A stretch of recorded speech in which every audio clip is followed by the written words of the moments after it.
Wa ma arsalnaka illa rahmatan lil wa ma arsalna. Kita bahas pakai na-nya dulu. Jika ada dalam Al-Quran kata kerja, kalimat, ayat yang diselipkan menggunakan na, bacanya panjang. Wa ma arsalna inna khalaqna, maka na-nya fungsinya dalam ilmu nahwu li ta'zimin nafsi fi ta'zimi sya'ni. Paham? Tidak. Na-nya fungsinya ingin menunjukkan informasi yang agung, informasi yang istimewa. Saking istimewanya Allah menyertakan keagungan zatnya, ta'zimun nafsi, sampai membawa keagungan zatnya untuk menunjukkan hebatnya, istimewanya, agungnya informasi yang ingin Allah sampaikan. Quran istimewa tidak, agung tidak. Kenapa agung dan istimewa? Karena turunnya menggunakan na panjang. Inna anzalnahu fi lailatil, sama persis dengan bahasa turunnya Quran, ungkapan yang sama, diutusnya Nabi Muhammad sallallahu alaihi wasallam, sama pentingnya dengan diturunkan Al-Quran. Al-Quran turun pakai na, inna, Nabi Muhammad diberikan tugas dan diutus pakai na. Wa ma arsalna, dan demi keagunganku, demi keagungan zatku, kata Allah, tidaklah aku mengutus seorang nabi yang teragung. Jadi ketika Nabi Muhammad sallallahu alaihi wasallam diutus dan kalimat dalam Qur'annya, ayatnya menggunakan na, memberikan kesan nabi ini lebih agung dibandingkan dengan nabi-nabi lainnya, lebih istimewa dibandingkan dengan nabi-nabi lainnya. Adam istimewa, tapi ketika dipilih oleh Allah, kalimatnya cukup menggunakan istafa. Nuh istafa, Ibrahim istafa, keluarganya Imran sampai Isa alaihi salam istafa. Ali Imran ayat 33, innallaha istafa Adam wa Nuha wa ala Ibrahim wa ala Imran 'alal 'alamin. Nabi Muhammad tidak. Kata Allah, wa ma arsalnaka, dan demi keagunganku, tidaklah aku utus rasul yang terhebat ini, yang paling mulia ini, yang paling agung ini, kecuali membawa satu sifat yang termulia. Satu sifat yang termulia. Jadi keagungan Allah ini dilekatkan pada misinya Nabi dengan satu sifat. Rahmatan lil alam. Allahu akbar. Tidaklah aku utus Rasul teragung ini demi keagungan zatku, kata Allah, kecuali dia membawa rahmat untuk semesta alam. Jemaah sekalian, apa itu rahmat? Dan apa alam yang dimaksudkan di sini? Dan yang ketiga, apa yang diinginkan Allah dengan ayat ini untuk orang-orang yang mengaku umatnya Nabi Muhammad sallallahu alaihi wasallam? Saya mau tanya dulu nih, di sini yang umatnya Nabi Muhammad boleh angkat tangan tuh, semuanya. Yakin nih?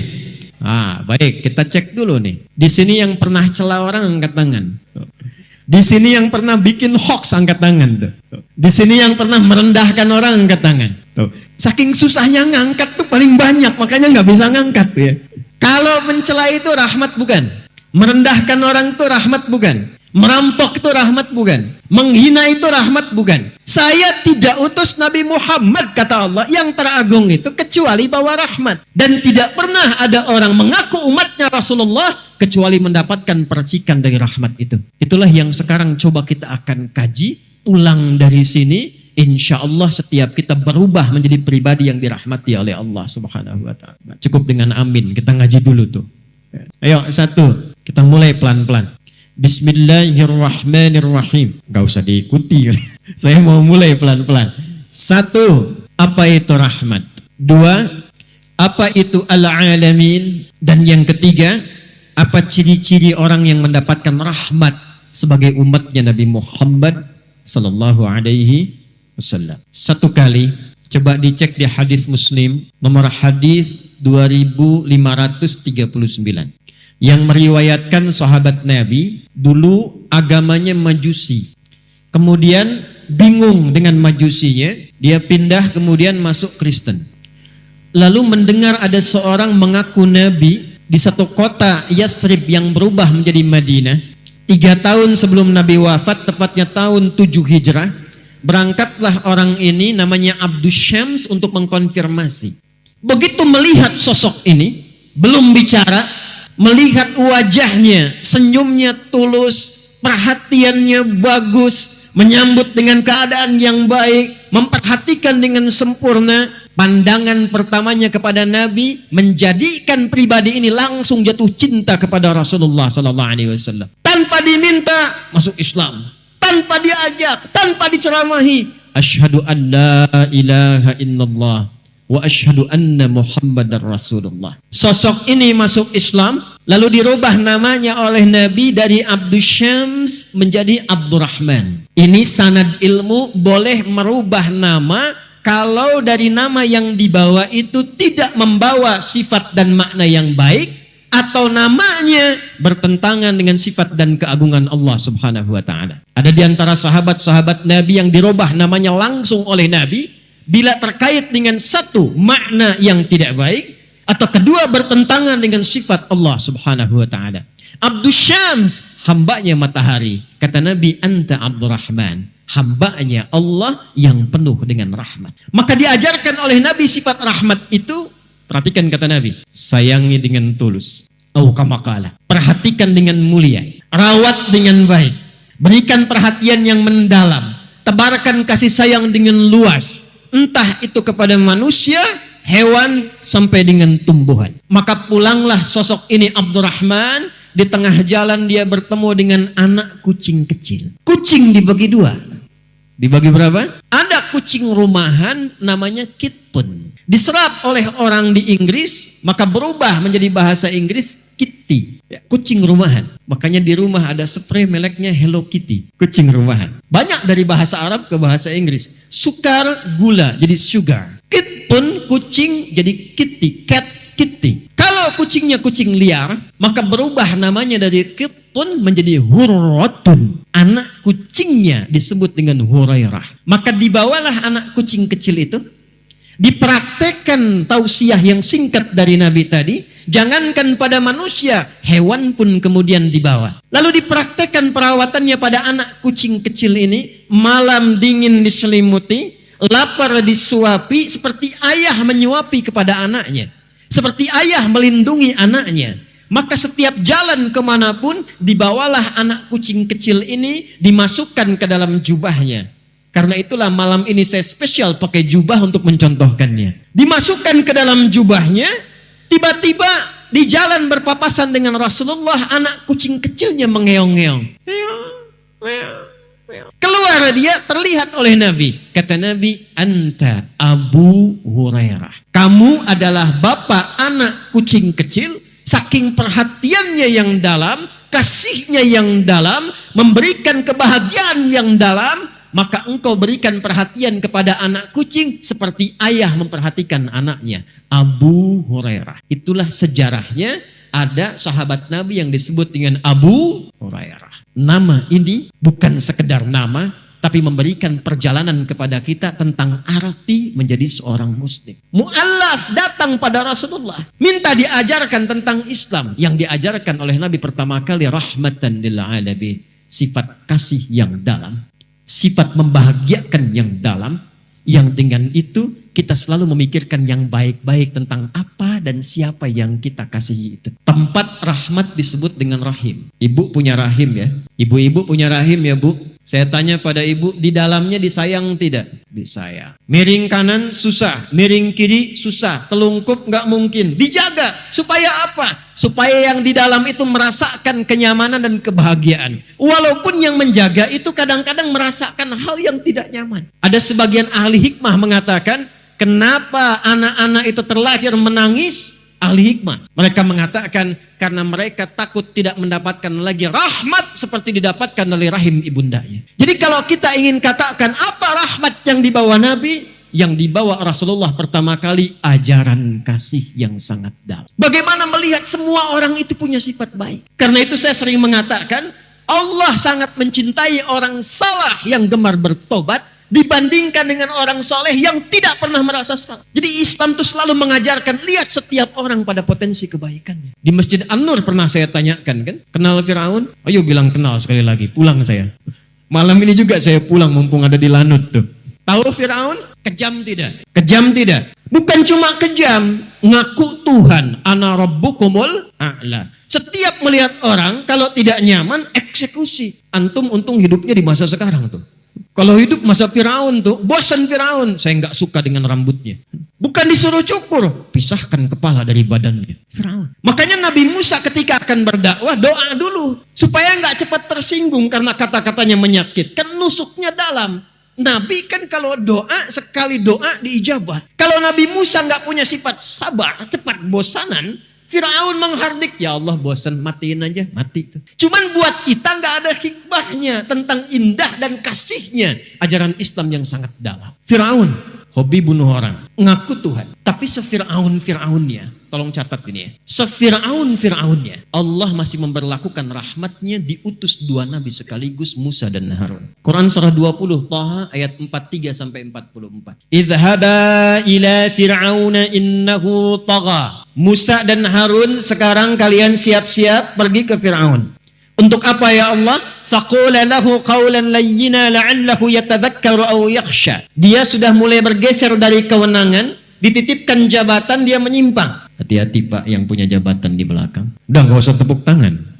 Ini saya sedang mengingatkan, dan fungsi ulama begitu, karena sayang mengingatkan. Kalau tidak sayang, tak diingatkan, bahaya. Kan kita menginginkan semua pejabat juga masuk surga. Rakyatnya masuk surga. Yang paling indah kita bergandengan, lalu masuk surga seperti Allah sampaikan. Wasiqal ladzina taqaw rabbahum ilal jannati zumara. Ada serombongan orang takwa yang masuk surga, masuknya bergandengan tangan. Saya menginginkan ketika Allah tetapkan, misal Adi Hidayat dengan izin Allah, kalau Allah izinkan, masuk. Saya pengen tangan kanannya gandeng Pak Muhammad Nurdin, tangan kirinya gandeng Pak Muhammad Iqbal. Ya, yang lainnya ikut sama-sama dengan jamaah bareng-bareng. Kan itu yang kita inginkan. Karena itu kalau ada pejabat kami beri masukan, jangan marah ya Pak. Karena sayang. Dan cara memberikan masukan pun mesti pakai rahmat. Bukan teriak-teriak, merendahkan, menghina, menjelek-jelekan, bikin hoax. Itu bukan tipikal umat Nabi Muhammad. Seburuk-buruknya Firaun, seburuk-buruknya, kata Allah, ini punya jabatan, ada setannya. Setan khusus menggoda pejabat. Nanti kalau lain waktu saya kesini lagi, materinya bikin khusus Pak. Fikih setan. Ada 9 jenis setan. 9 Anda bayangkan. Bu, di rumah tangga ada setan khusus Bu. Tugasnya memecah belah suami istri. Namanya Dasim. Perempuannya Dasimah. Betul, saya tidak bohong. Ada di Al-Baqarah ayat 102. Yufarriquna bainal mar'i wa zawji. Ibu belum nikah, suami ibu yang paling cantik lihatnya ibu. Habis nikah, istri orang paling cantik Bu. Digambarkan, karena itu bagaimana nanti konsisten mendapatkan kenyamanan dalam rumah tangga, ada fikihnya. Di jabatan juga ada setannya. Tapi perhatikan baik-baik. Kata Allah, Musa, Harun, ini ada potensi Firaun, kedudukannya diselewengkan. Engkau aku tugaskan, perhatikan baik-baik.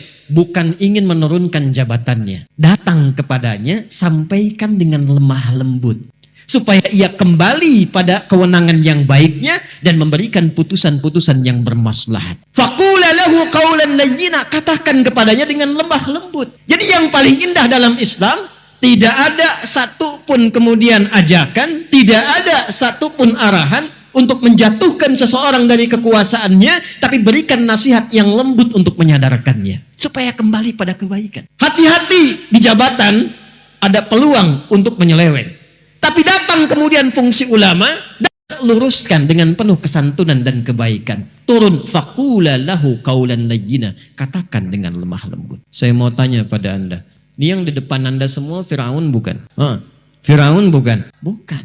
Muslim bukan? Firaun Muslim bukan? Firaun bukan Muslim, belum beriman dan tidak beriman, pongah, ngaku Tuhan, kasar sikapnya. Diturunkan Musa dan Harun utusan, katakan yang lemah lembut. Kita, saya, Anda sama-sama Muslim. Allah tugaskan dan amanahkan dengan tugas-tugas berbeda. Ada yang pemimpin, ada yang pebisnis, ada yang arsitek, ada yang ulama, ada yang di kebun, ada yang berbisnis, semua beragam dan mengaku Muslim. Kalau pada non-Muslim saja ayat Quran datang untuk menanamkan rahmat, maka bagaimana dengan sesama Muslim? Turun ayat. Innamal mu'minuna ikhwah. Sepanjang seseorang mengaku dan mengatakan dia beriman, maka kata Al-Quran, posisikan orang beriman itu sebagai saudara sebapa. Punya adik, punya kakak, pernah mencela kakak, pernah mencela adik. Enak gak saat mencela adik? Enak tidak saat mencela kakak? Tidak. Posisikan saudara-saudara seiman seperti adik dan kakak kita sebapa. Nabi Adam alaihissalam. Siapa yang keturunan Nabi Adam angkat tangan? Kita semuanya.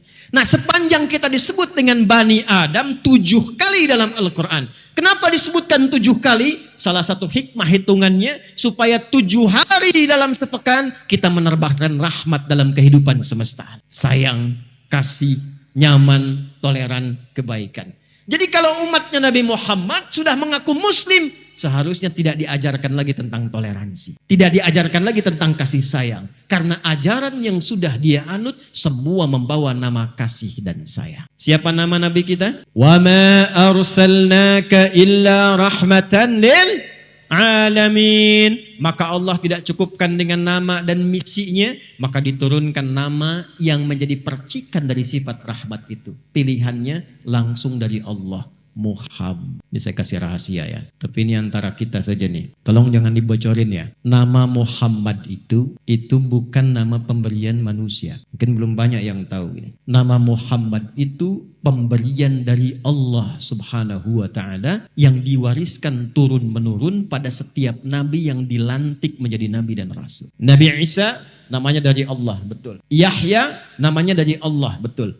Tapi diberikan namanya saat lahir. Muhammad tidak. Namanya diviralkan oleh Allah Subhanahu wa ta'ala pada semua nabi saat dilantik menjadi nabi dan rasul. Jadi tidak ada satu nabi bertugas formal sebagai nabi, sebagai rasul, kecuali dia harus berikrar dulu tentang kenabian Muhammad sallallahu alaihi wasallam. Dan itu didokumentasikan dalam Al-Qur'an di surah ketiga Ali Imran di ayat ke-81. Wa idz akhadha rabbuka min bani adama min zuhurihim dzurriyyatahum. Perjanjian kita dengan Allah Al-A'raf 172. Perjanjian manusia biasa dengan Allah Al-A'raf 172. Perjanjian Nabi dengan Allah pindah Ali Imran 81. Wa idz akhadzallahu mitsaqan nabiyyin. Dan pahami, pelajari, ingat-ingat, ketahui. Ketika Allah mengambil komitmen perjanjian dengan semua nabi yang bertugas di bumi. Semua nabi. Jadi ada anbiya, ada nabiyyin. Itu beda. Surah ke-21 di Quran surah apa namanya? Al-Anbiya. Kalau disebutkan anbiya itu artinya beberapa nabi. 3, 4, 5 anbiya. Kenapa disebut surah Al-Anbiya? Karena di dalamnya ada pelajaran tentang kehidupan beberapa nabi. Tapi kalau kita ganti jadi semua nabi yang pernah bertugas di bumi, diurut dari Nabi Muhammad sampai ketemu ke Nabi Adam alaihissalam. Semua nabi, maka ganti kalimatnya dari anbiya menjadi nabiyyin. Apa namanya? Nabiyyin. Wa idz akhadzallahu mitsaqan nabiyyin. Dan pelajari, pahami, ketahui ketika Allah mengambil perjanjian dengan semua nabi saat dilantik menjadi nabi. Lama ataitukum min kitabin wa hikmatin thumma ja'akum rasulun musaddiqun lima ma'akum latu'minunna bihi wa latansurunnah. Qala aqrartum wa akhadtum ala dhalikum isri qalu aqrarna qala fashhadu wa ana ma'akum minasyahidin. Kata Allah, aku lantik engkau jadi nabi sekarang, tapi engkau harus komitmen. Bila engkau bertugas bersamaan dengan hadirnya nabi terakhir yang mulia Muhammad, maka kalian harus menolongnya, membelanya, dan ikut ajarannya. Itu disampaikan oleh Allah sejak nabi pertama bertugas di bumi sampai nabi terakhir dan rasul terakhir Isa alaihi salam. Karena itu nama Nabi Muhammad itu tersebut di semua kitab-kitab yang dibawa oleh semua nabi. Dalam Taurat ada, di Injil ada. Dari mana taunya? Abdul Muttalib, kakeknya Nabi, melakukan perjalanan dengan 3 orang sahabatnya. 1, Sulaiman. 2, Khailulah bin Hajij. 3, ada yang bernama Himran.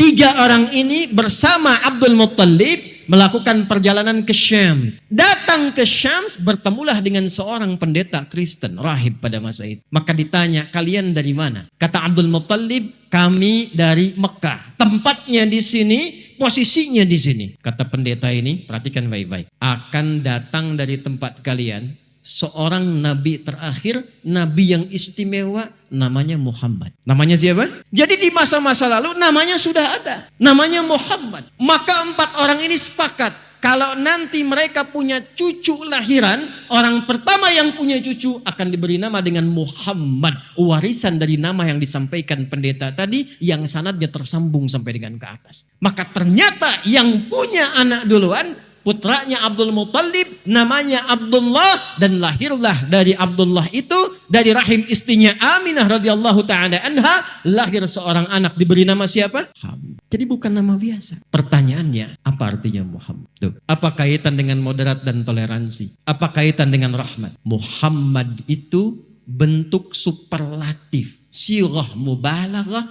dari kata Mahmud. Saya senang bahas nama ini karena dan lalu dengan Pak Kapolda Muhammad namanya tuh. Ya, nanti kita lihat contohnya langsung, termasuk kita deh.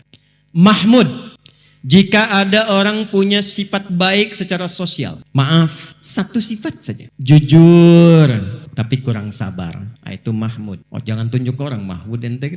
Satu sifat, konsisten di satu sifat baik, yang lain belum. Tapi kalau Anda ingin gabungkan semua sifat baik secara sosial, sabar, jujur, suka menolong, sopan, lemah lembut, penuh senyum, gabungkan jadi satu sebagai sifat kasih yang dalam dari pancaran rahmat, maka jadikan namanya dari Mahmud menjadi Muhammad. Kenapa Nabi ini disebutkan dengan nama Muhammad? Ingin memberikan gambaran yang sesuai dengan misi yang dibawa. Wa ma arsalnaka illa rahmatan lil alamin. Kumpulan sifat rahmat itu bila diteruskan dalam pergaulan kehidupan kita secara sosial, maka namanya disebut dengan Muhammad. Dan nama itu enggak pernah ada di lingkungan jahiliyah pada masa itu. Abu Lahab ada, Abu Jahal ada, Zaid ada, Usama ada, Muhammad tidak ada. Jadi ketika diberi nama oleh Allah dengan Muhammad, ingin memberikan kesan, tidaklah Nabi ini bergaul dengan siapapun dalam kehidupannya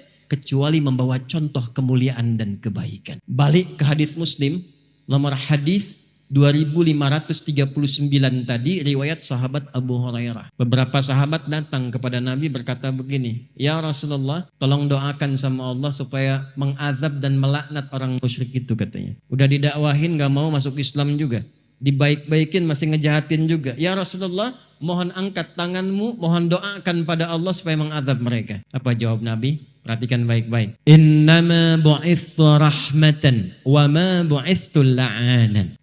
Aku ini diutus membawa rahmat. Aku diutus membawa ajaran kasih. Aku diutus untuk mengajar kebaikan, bukan untuk laknat orang. Muhammad. Allahu Akbar.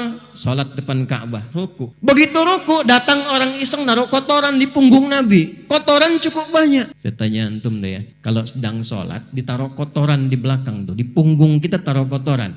Kira-kira kalau kita tahu orangnya, apa respon kita? Oh, ketawa aja, selesaikan.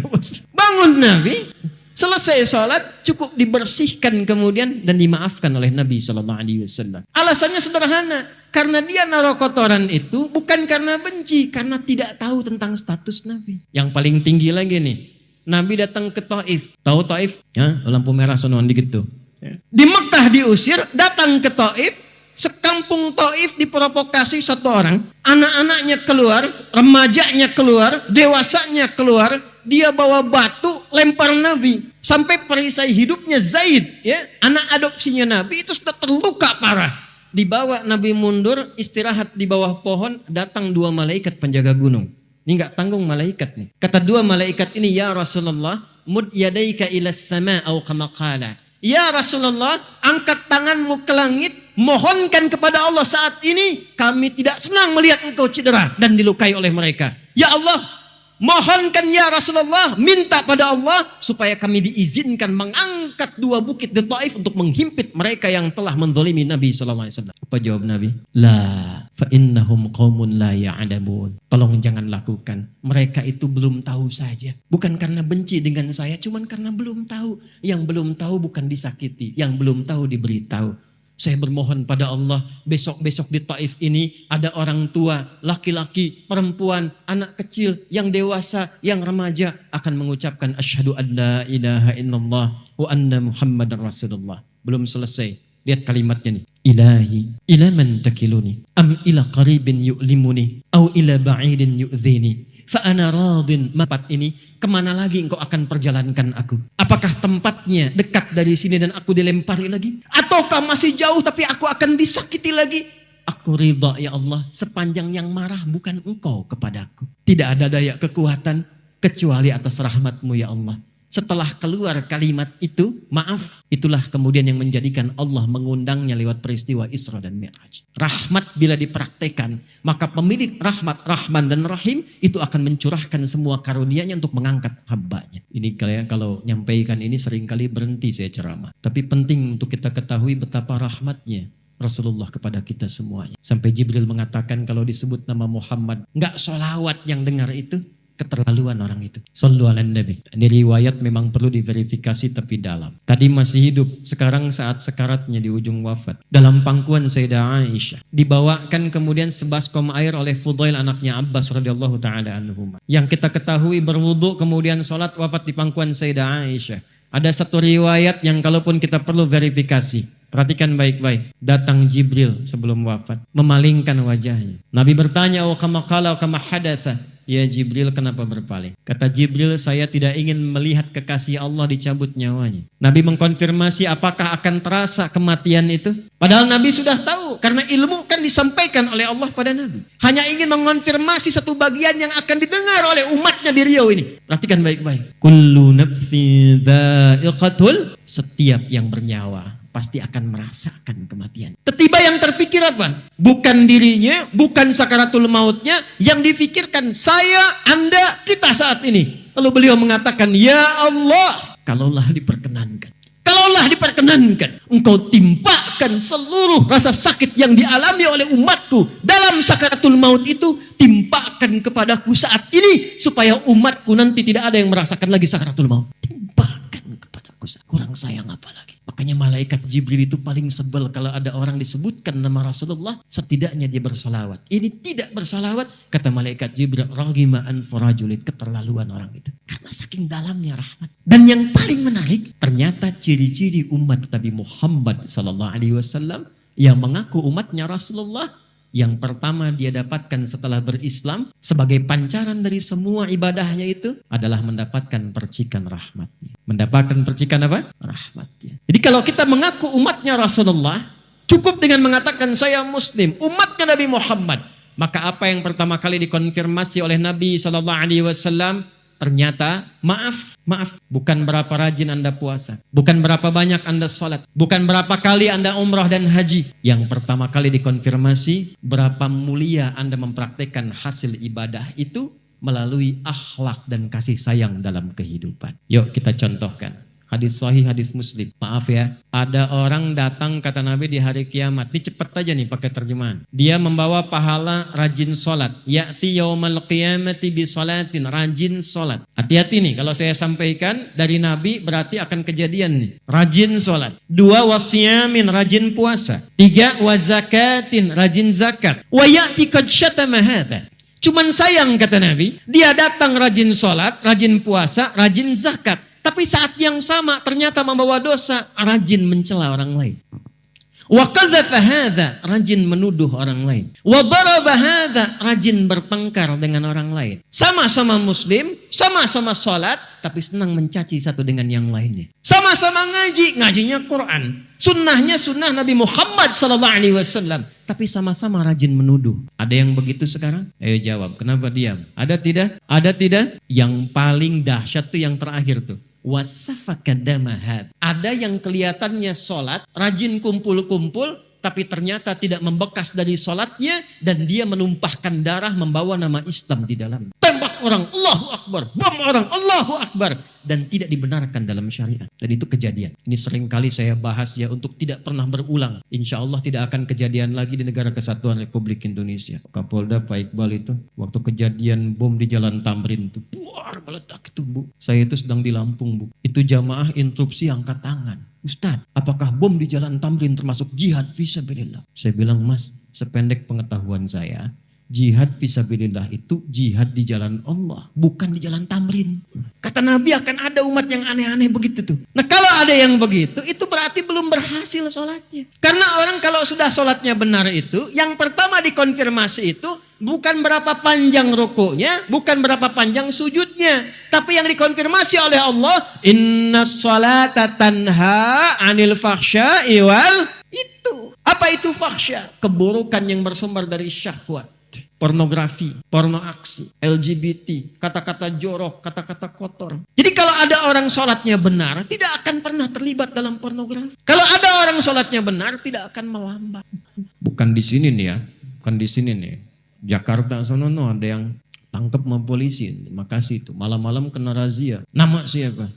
Nia Pak. Yang benar, Nia. Nama lengkap Kurniadi. Kalau sholat tuh nggak begitu. Laki-laki, perempuan. Ya. Hati-hati.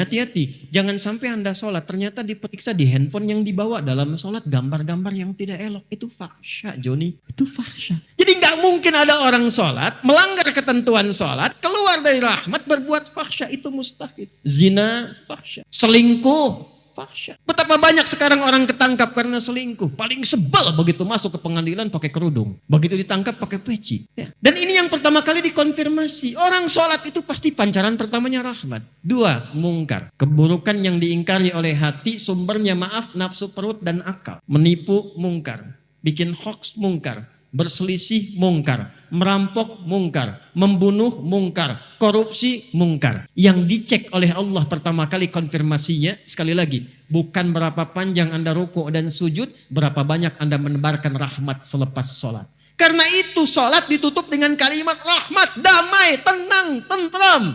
Assalamualaikum warahmatullahi wabarakatuh. Assalamualaikum warahmatullahi wabarakatuh. Karena kita dalam setiap gerakan sholat dilatih 3 hal. 1, menebarkan salam. 2, menebarkan rahmat. 3, menebarkan berkah. Jadi mustahil ada orang sholat korupsi. Tangan tahiyat tuh gak mungkin dipakai maksiat. Malu.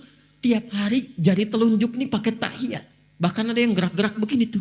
Nanti kita belajar ya. Kita belajar. Jangan dikit-dikit bid'ah, dikit-dikit salah ntar ya. Kita belajar. Intinya tangan tahiyat, telunjuk pakai sholat. Tahiyat, ada yang lurus, ada yang begini, ada yang gerak-gerak. Dipakai sholat. Apa enggak malu telunjuk ini digunakan maksiat? Dia tipe sekda tuh ya. Teman-teman yang lain. Lagi ada proyek tawaran datang orang mengatakan, Pak ini kan ada renovasi. Kami ikut Pak, Bapak tunjuk langsung fee-nya 10 miliar. Mau Pak? Karena beliau udah ngaji, beliau jawab maaf ya. Ini telunjuk saya telunjuk tahiyat tidak akan saya gunakan untuk maksiat. Masya Allah. Ya, tapi namanya setan. Dia nggak kenal putus asa.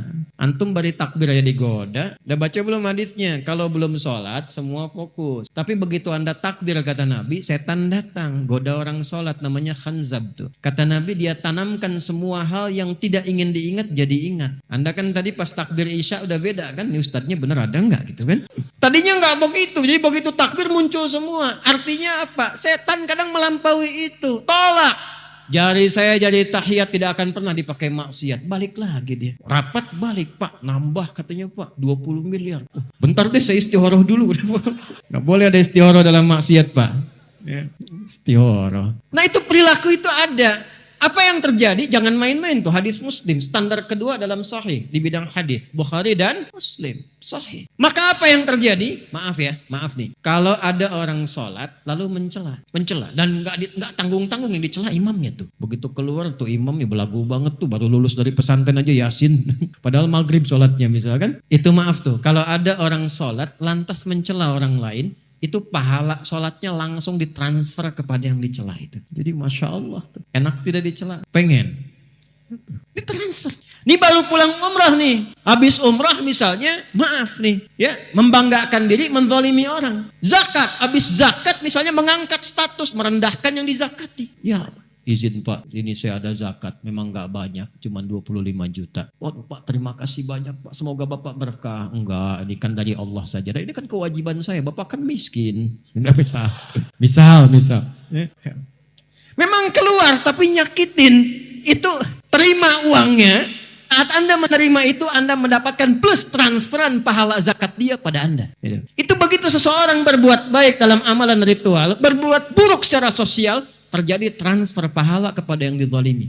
Fa in faniyat hasanatuhu Jika habis bekal baiknya, ada sisa menzalimi orang, dibawa keburukan orang itu ditimpakan kepadanya, faturiha finnar, maka dilemparkan ke dalam neraka, disebut oleh Nabi al-muflis, orang bangkrut. Jadi perkara rahmat itu bukan perkara asing bagi kita. Perkara berbuat baik itu bukan perkara yang sederhana, tinggi, sampai semua ibadah ritual itu ukuran akhirnya adalah nilai-nilai kebaikan yang kita pancarkan dalam kehidupan. Jadi kalau temanya moderat, kita itu udah khatam. Karena semua ayat Qur'annya mengarahkan kita kepada aspek-aspek kemuliaan. Yo, satu sudah tuh. Muhammad tadi sudah kita bahas. Disebut Muhammad dan kita mengaku umatnya Nabi Muhammad, praktekkan ajaran kasih. Kepada siapa? Lil alamin. Apa lil alamin di sini saya percepat. Semua alam. Semua manusia alam bukan. Hewan alam bukan. Tumbuhan alam bukan. Allahu Akbar. Orang Islam itu bukan hanya baik sesama manusia. Pada hewan dan tumbuhan pun. Yuk saya cek pelan-pelan ya. Di sana banyak tumbuhan ada.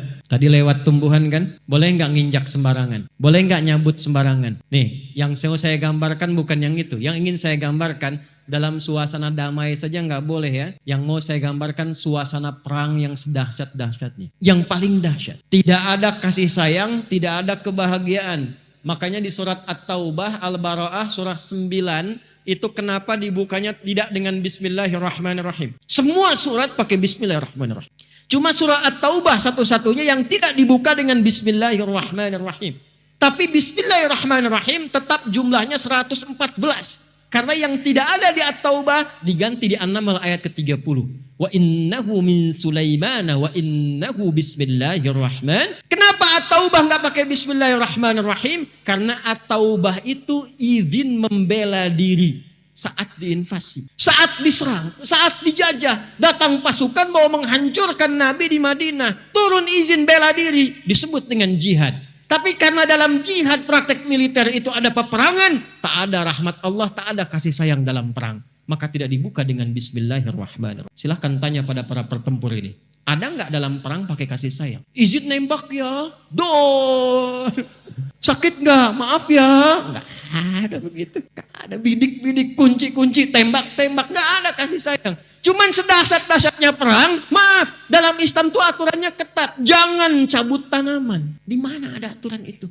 Dalam perang, jangan mencabut tanaman sembarang. Jangan menginjak tanaman-tanaman yang sedang tumbuh bagus. Dalam perang, Anda bayangkan. Maka kalau dalam perang saja tidak dibenarkan kita menghilangkan rahmat pada tumbuhan, bagaimana dosanya orang yang menggunduli hutan dalam suasana damai? Bagaimana dosanya orang yang menyebabkan banjir bandang karena menggunduli tidak dikembalikan pada sifat yang baik? Itulah sebabnya kenapa menanam pohon itu begitu banyak pahalanya. Saya senang kalau lihat TNI Polri tanam pohon. Itu karena gambaran dari rahmat.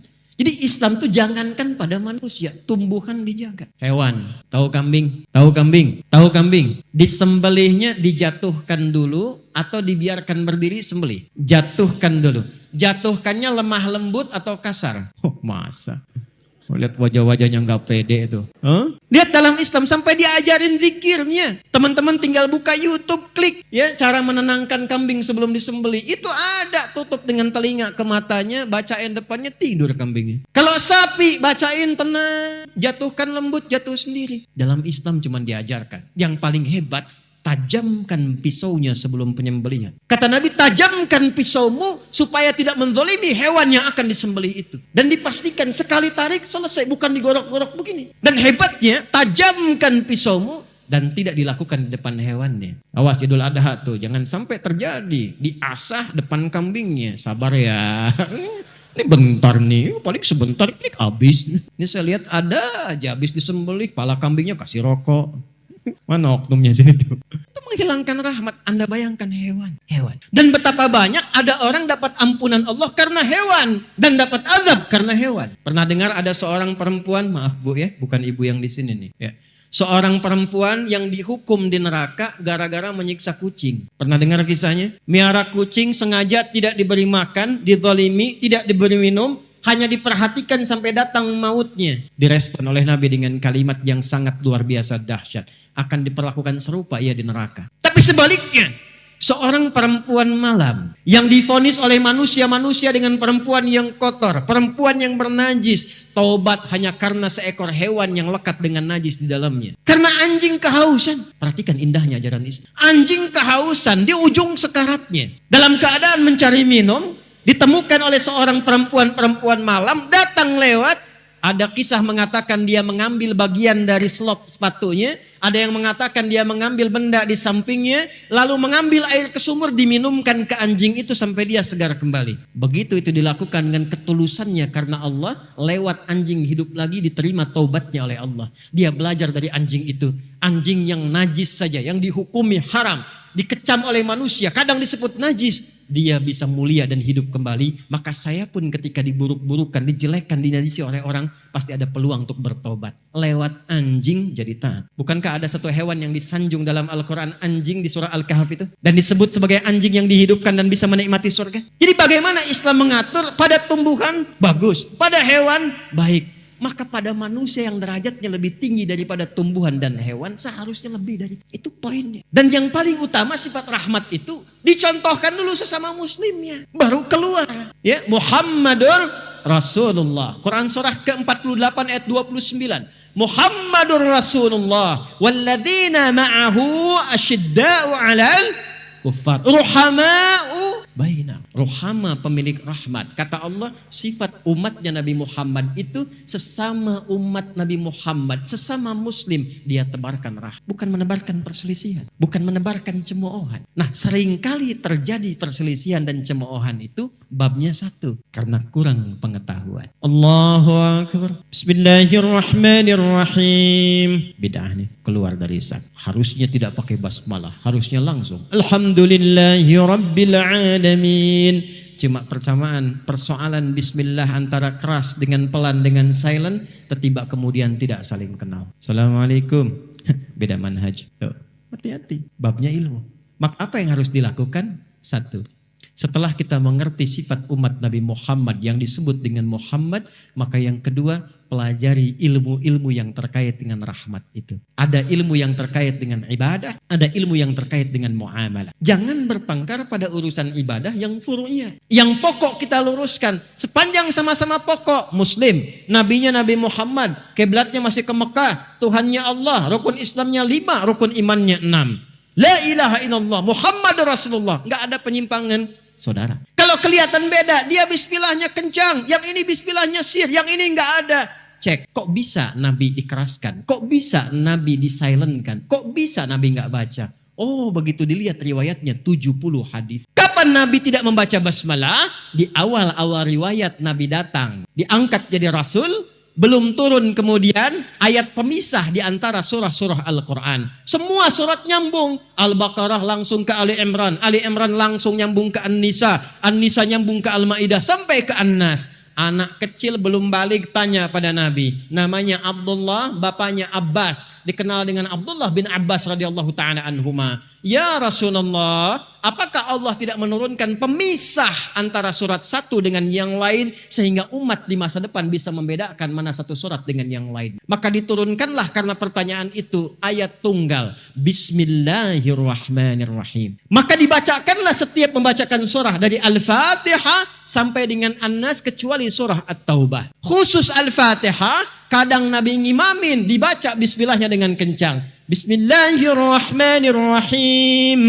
Kadang silent. Bismillahirrahmanirrahim. Nah, kalau jadi imam silent, itu enggak usah ditempelin di mic kalimatnya. Bismillahirrahmanirrahim. Alhamdulillahi Rabbil Alamin. Kalau ditempel disuarakan itu sama dengan jahar.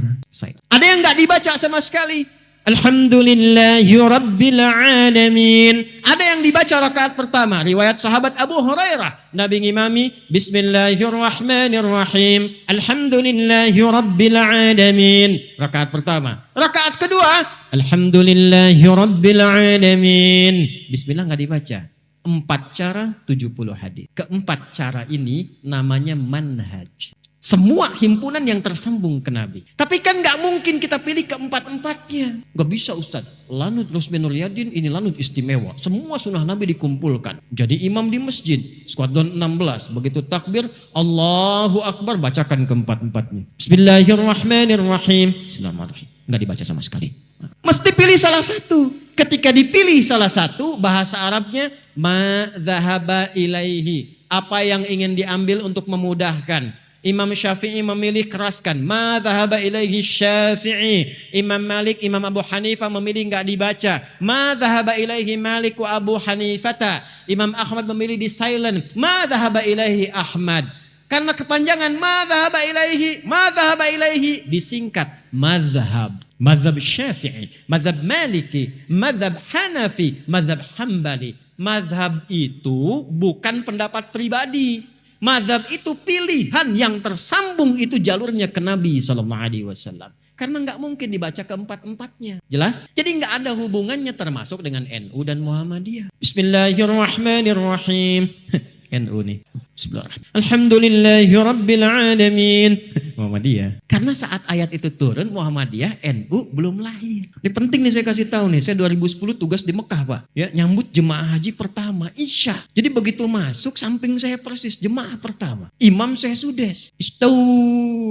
Dalam hati kita bilang kan udah tahu. Takbir tuh. Begitu ngimamin kan madhabnya Hambali itu sir. Bismillahirrahmanirrahim. Alhamdulillahi Rabbil Alamin. Itu komen jamaah pertama samping saya. Iki imamnya Muhammadiyah ya. Muhammadiyah cabang Masjidil Haram tuh. Kesana tuh. Yang perlu kita bangun itu kesamaannya. Karena pendirinya pun bersaudara. Pendiri Muhammadiyah Kiai Haji Ahmad Dahlan. Nama aslinya Muhammad Darwish. Mendirikan Muhammadiyah 18 November 1912. 14 tahun kemudian saudara beliau juga dari jalur berbeda bersaudara. Namanya Kiai Haji Muhammad Hashim bin Ash'ari. Mendirikan Nahdlatul Ulama tanggal 31 Januari 1926. Itu dari nasab bersaudara. Belajar bahkan pada guru yang sama sebelum ke Mekah. Di Kiai Haji Soleh Darat di Semarang. Berangkat ngajinya di tempat yang sama. Ngaji di Syekh Ahmad Khatib Al-Minangkabawi. Atau As-Sambasi ada yang mengatakan demikian. Ngaji di Syekh Nawawi Al-Bantani. Kemudian satu memperdalam di Turath. Lalu mengarang 19 kitab. Ya, dari mulai Adabul Alim wal Muta'alim. Risalah Ahlussunnah wal Jamaah. Kemudian An-Nurul Mubin fi Mahabbati Sayyidil Mursalin. 19 kitab. Itu saya baca, saya pelajarin, saya hafalin tuh. Yang satu lagi mempraktekkan isi kitab. Pulang-pulang dipraktekkan. Ini baca. Ara'aital ladzi yukadzibu bid-din. Fadzalikal ladzi yad'ul yatim. Wa la yahuddu ala ta'amil miskin. Langsung praktekkan. Bikin panti yatim. Panti yatim bikin. Bikin rumah sakit. Jadi dakwah yang satu di aspek praktikal, yang satu pada teori klasikal. Itu kalau digabungkan sempurna, kuat, kokoh, dan jadi penopang bagi NKRI kita. Itu yang kita harapkan. Jadi ketika yang satu mengaji, yang lain ikut. Kenapa yang ini baca ini? Pelajari ilmunya. Dengan paham ilmu itu bertambah wawasan kita. Oh, mengerti kita. Kalau ini kunut, ini dalilnya. Kalau ini tidak kunut, ini dalilnya. Imamnya yang kunut, yang belakang kata Syekh Ibnu Shalih Al-Utsaimin, mufti Saudi Arabia yang telah wafat. Syekh bin Bas, mufti Saudi Arabia yang telah wafat. Mazhabnya Hambali, kata mereka berdua, kalau ada imamnya kunut kita bermakmum dan kita tidak kunut, imamnya kunut, ikut imam, aminkan. Allahumma hdina fi man hadait, amin. Wa'afina fi man afait.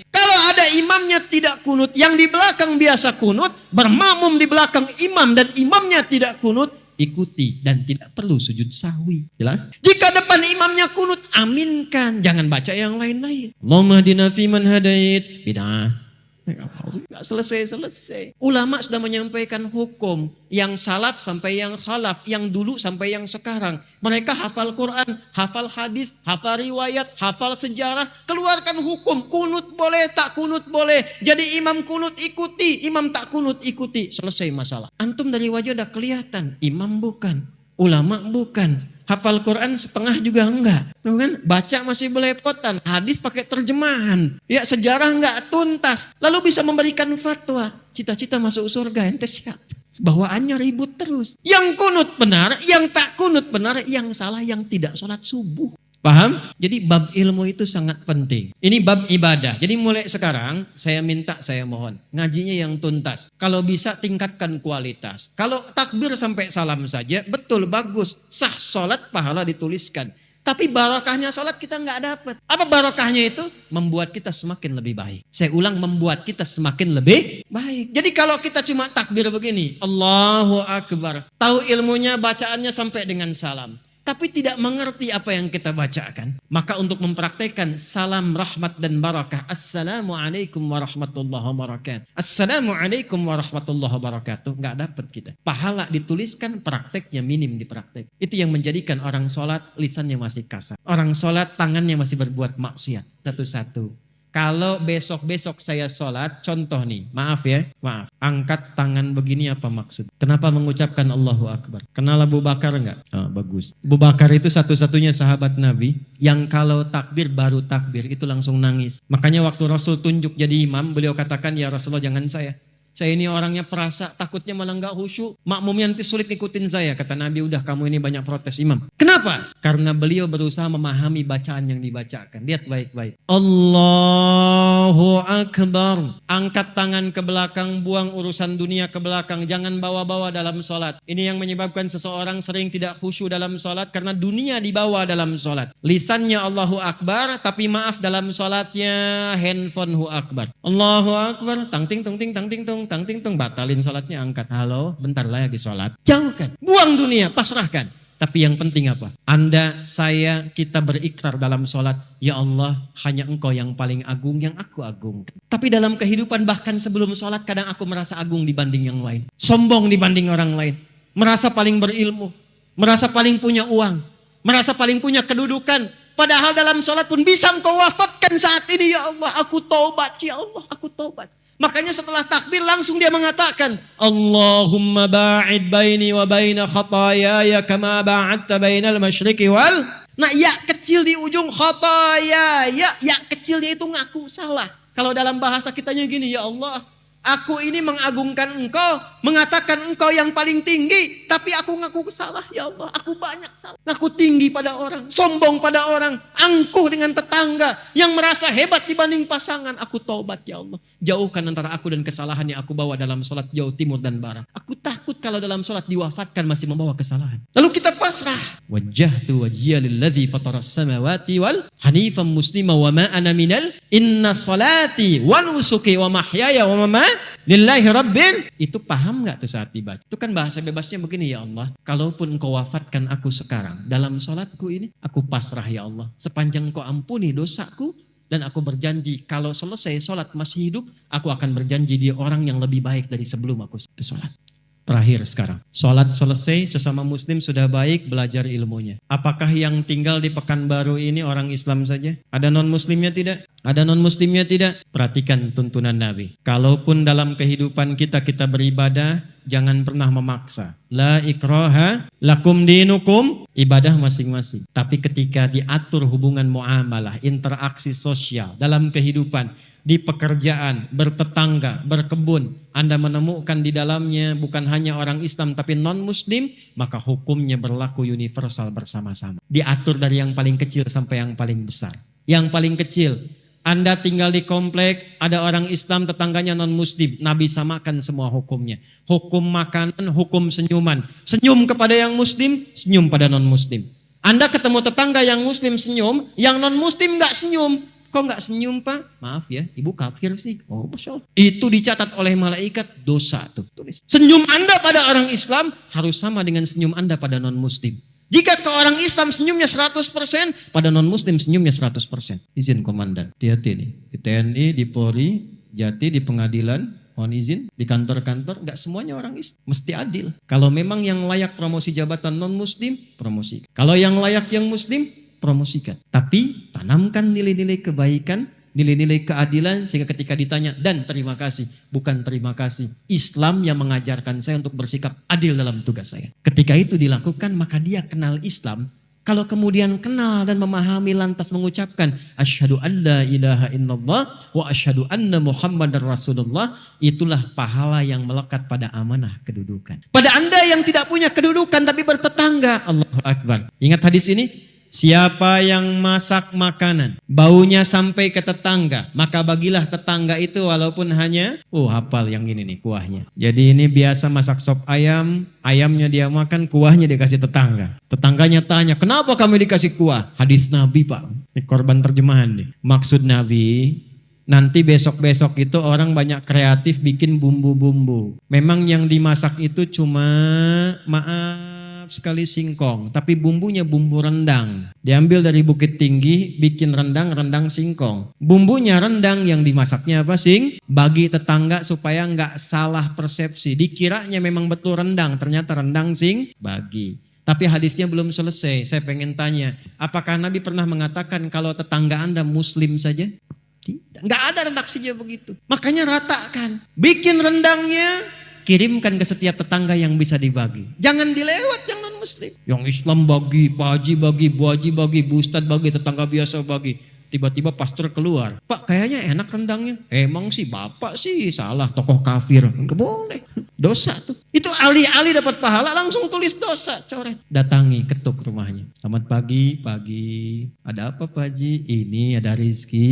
Nih ada satu panci rendang. Oh Pak Haji baik sekali. Bukan baik, Nabi Muhammad yang mengajarkan saya untuk berbagi. Kenalkan nama Nabi Muhammad. Besok-besok saat dia mengembalikan panci udah bisa salam. Assalamualaikum Pak Haji. Tuh. Padahal Anda aja haji belum gitu kan. Ajarkan aja enggak. Udah assalamualaikum dan didoakan. Assalamualaikum Pak Haji. Mau ngembaliin panci. Tuh. Terima kasih Pak, enak sekali.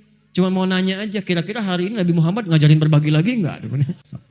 Itu perkara makanan. Ini saya lihat banyak tumbuhan nih. Hati-hati nih. Ada yang rambutan, ada yang durian, yang macam-macam. Cuman di Islam tuh berlaku hukum ini. Jika tanaman Anda merambat ke tetangga, buahnya masuk, maka hakun mushtarak. Buahnya hak bersama dengan tetangga. Jangan tunggu dia minta. Jangan tunggu. Anda punya rambutan, buahnya ke tetangga. Ketuk pintunya, sampaikan. Bu, ya Pak, ada apa? Itu ada buah. Ya saya tahu pohon rambutan punya Bapak kan.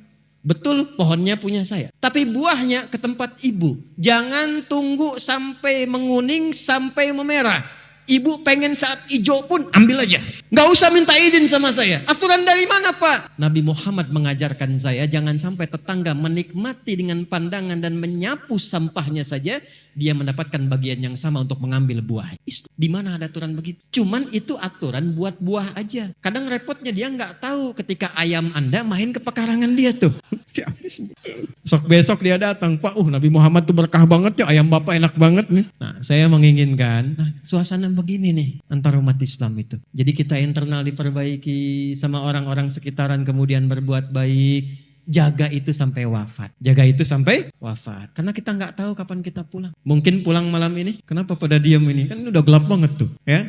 Senang tidak kalau pulang? Yakin? Senang tidak? Dibilang senang takut malam ini gitu ya. Dibilang tidak ya pulang. Maaf ya. Ini hukum psikologi nih. Di mana-mana semua orang pulang itu senang. Nih saya tanya nih. Kalau habis lebaran, mau Idul Fitri, mau pulang kampung, senang tidak? Senang kan? Besok lebaran kita mau pulang. Saking senangnya kita cari bekal kan? Yang paling hebat tuh begini dan cuma ada di Indonesia nih. Saya udah cek negara-negara lain nggak ada tuh. Ya, kita punya asosiasi 20 negara, jalan-jalan nggak ada yang kayak Indonesia. Disiapin jauh-jauh hari, tiket-tiket kereta habis, bis-bis makin naik dibeli juga. Yang paling hebat ada orang yang menyiapkan bekal, pulangnya pakai motor bebek, bekalnya singa. Tahu nggak? Motor bebek tapi bekalnya singa, dus tambah. Begitu lewat dus pelepah pisang, tambah lagi satu lagi. Kumpulkan banyak. Kenapa? Ketika saya tanya, karena Ustadz saya senang mau pulang. Dan saking senangnya dia tuliskan di belakang pakai kardus, dia tulis dekat knalpotnya itu, sayang aku pulang. Lalu dia telepon ke kampungnya, aku pulang hari ini. Yang di kampung Allahu Akbar, cek rumah karena ada yang mau pulang. Disediakan makanan, yang gak ada diada-adakan. Yang paling klasik, maaf, yang luarnya itu kaleng biskuit isinya rengginang. Saya nggak sebut nama karena endorse. Kaleng biskuit isinya rengginang. Tasik banyak ya Bu ya. Paling banyak. Kenapa? Karena senang ada yang pulang. Jadi setiap pulang itu biasanya senang. Kalau siap bekal, itu poin. Saya tanya waktu satu kali, kenapa Anda nggak pulang mudik? Gak ada bekal Ustaz. Sifat pulang senang kalau ada bekal. Kalau sedikit bekal, tak ada bekal, tak siap pulang. Jadi setiap disebutkan pulang, semua senang. Ini saya konfirmasi lagi nih, kalau malam ini kita pulang, senang gak? Udah punya bekal? Maka materi yang kita pelajari malam hari ini, bawa dan terapkan, tobat dulu malam ini. Dengan tobat gugur semua dosa insya Allah. Kecuali utang ya, awas tuh. Utang tetap bayar tuh, tobat utang tidak lunas dengan tobat. Ya, yang buruknya hilang, yang utangnya lunasi. Begitu selesai kemudian kosong, pulang dari sini, jalan itu udah bawa pahala. Ada orang pernah bunuh 99 sampai 100 orang. Dia mau tobat. Begitu mau tobat datang pada seorang kiai. Kata kiai itu, kalau yang kayak kamu ini saya nggak bisa bimbing. Tapi saya referensikan pada kawan saya yang di sana. Ini sikap bijak. Nggak ada ustadz menguasai segalanya. Kalau bukan pakar di bidangnya, arahkan dan sarankan pada ustadz lain yang menguasai bidangnya. Maka dia jalan ke tempat kiai itu di tengah-tengah, ternyata ajalnya tiba, meninggal. Di tengah-tengah. Apa yang terjadi? Ini saking viralnya sampai di era Nabi Muhammad turun ayat An-Nisa, surah keempat ayat 100. Wa may yuhajir fi sabilillah yajid fil ardi maraghaman katsiran wasi'a. Wa may yakhruj min baitihi muhajiran ila Allah wa rasulih thumma yudrikul maut faqad waqa'a ajruhu 'ala Allah.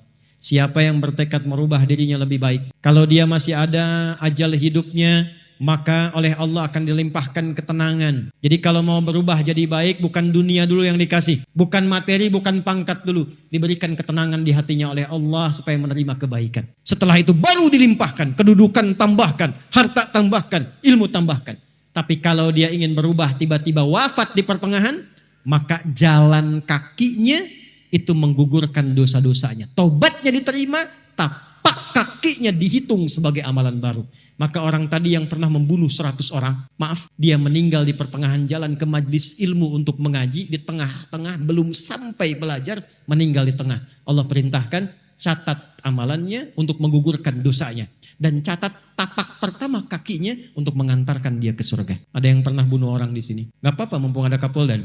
Ada yang pernah bunuh orang? Gak ada. Maaf ya, Anda belum pernah bunuh orang, belum pernah berbuat keburukan seperti orang tadi. Sudah sampai ke tempat ini mengaji, sudah belajar, dapat materi, dapat ayat, dapat hadis. Tinggal tobat, pulang, tunggu ajal menjemput, selesai. Kalau belum dengan semua ini yang Allah berikan belum mampu membuat kita berubah, dengan cara apa lagi dikumpulkan oleh Allah untuk diberikan hidayah. Dan yang datang ini kan dipilih. Siapa yang meminta Anda ke sini? Saya hampir gak kenal Anda semua, gak kenal saya. Walaupun guru saya mengajarkan. Saya punya kiai mengajarkan begini, nah kalau kamu ngajar, tatap wajahnya satu-satu, tatap.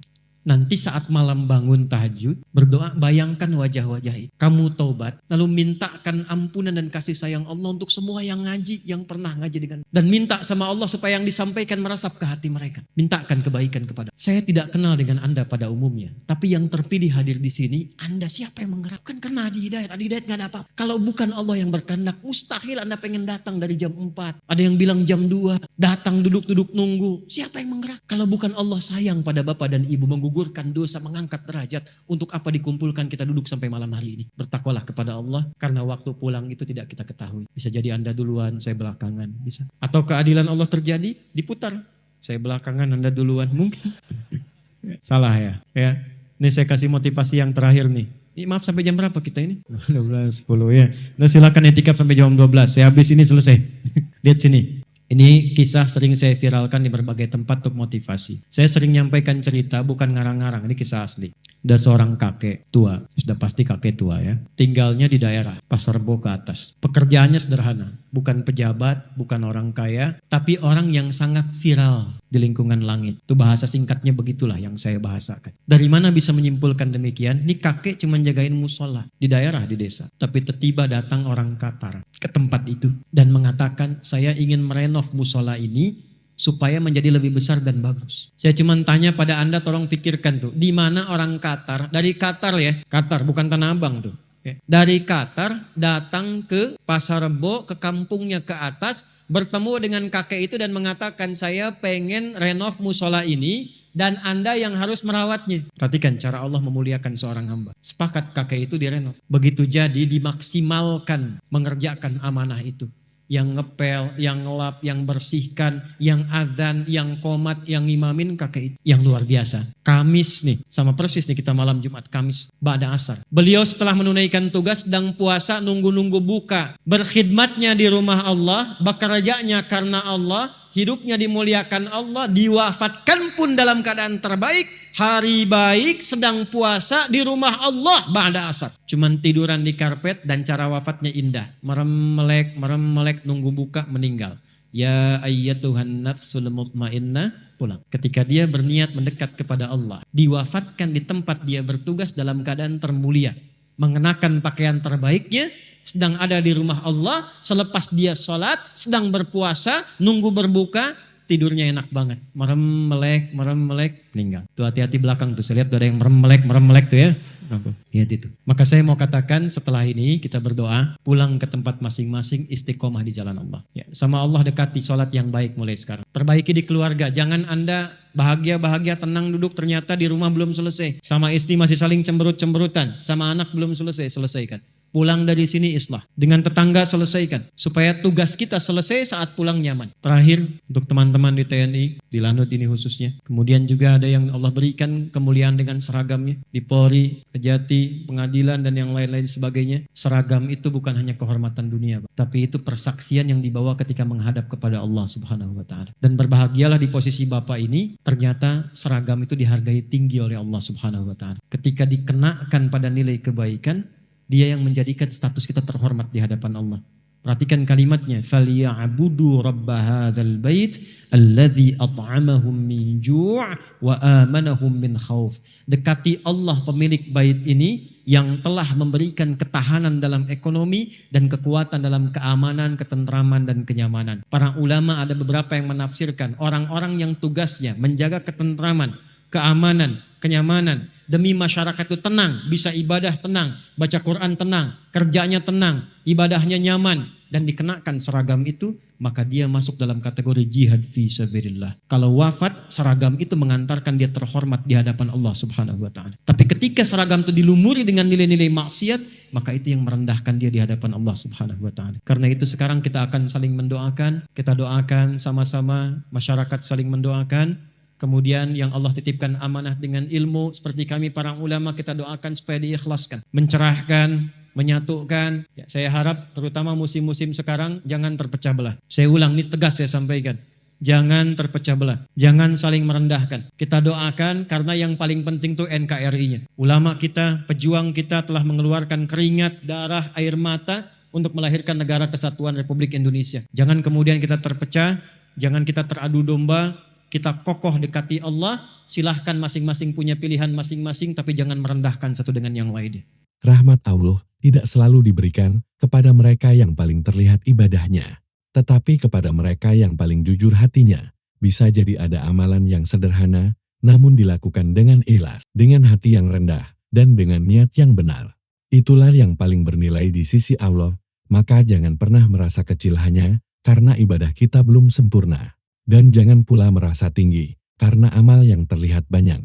Teruslah memperbaiki diri, luruskan niat, lembutkan hati, dan mohonlah rahmat Allah dalam setiap langkah kehidupan. Semoga kita semua termasuk hamba-hamba yang dirahmati, diampuni, dan dituntun menuju jalan pulang yang diridhoi oleh Allah.